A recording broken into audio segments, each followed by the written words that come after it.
live in a social networking world. And when you see the word social networking, working. I mean, they are working it. We are working it. Here's the deal. I want to be part of it. I like it.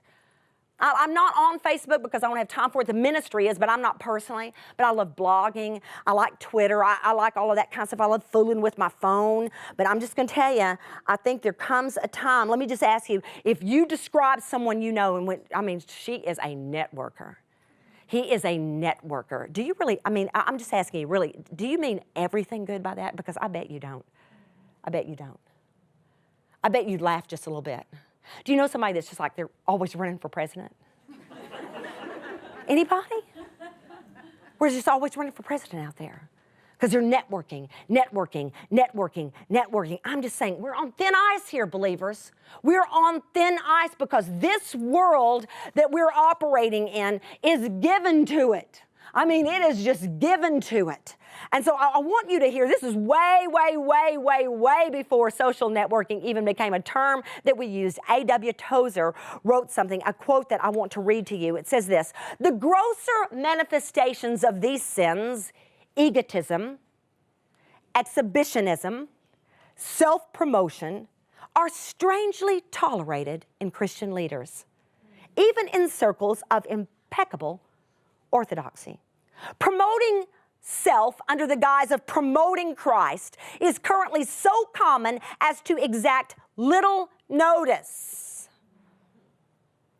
Exhibitionism, egotism, self-promotion. We're all about, forgive me, if this shoe doesn't fit, don't try to put it on. But I'm just saying, in this social networking world where Christians are just completely immersed, and I'm one of them, if we're not careful, we will use Jesus to promote ourselves. We will use Jesus to get us some followers, not him. I got this many new followers. This is dangerous, and it is fraudulent, and it is not working with people. It is working people. It is working people. Listen, we have a mass population of Heelgrabbers. You might know what I'm talking about.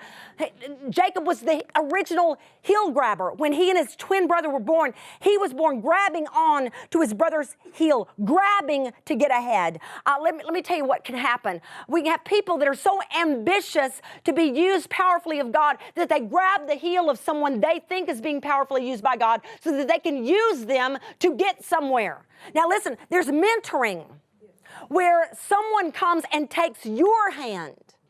I have the joyful privilege of being able to just walk with Priscilla Shire. It's one of the greatest joys of my ministry life is having these spiritual daughters. And listen, she was well mentored by several powerful women of God before I ever even came on her radar. But we have a close relationship. I've already heard from her this morning praying over this taping. I love her so much. I gladly take her by the hand in any way I possibly can and introduce her to anyone that will even listen to me. But not one time has she tried to grab my heel. Not one time. That's not hand-holding. That's not mentoring.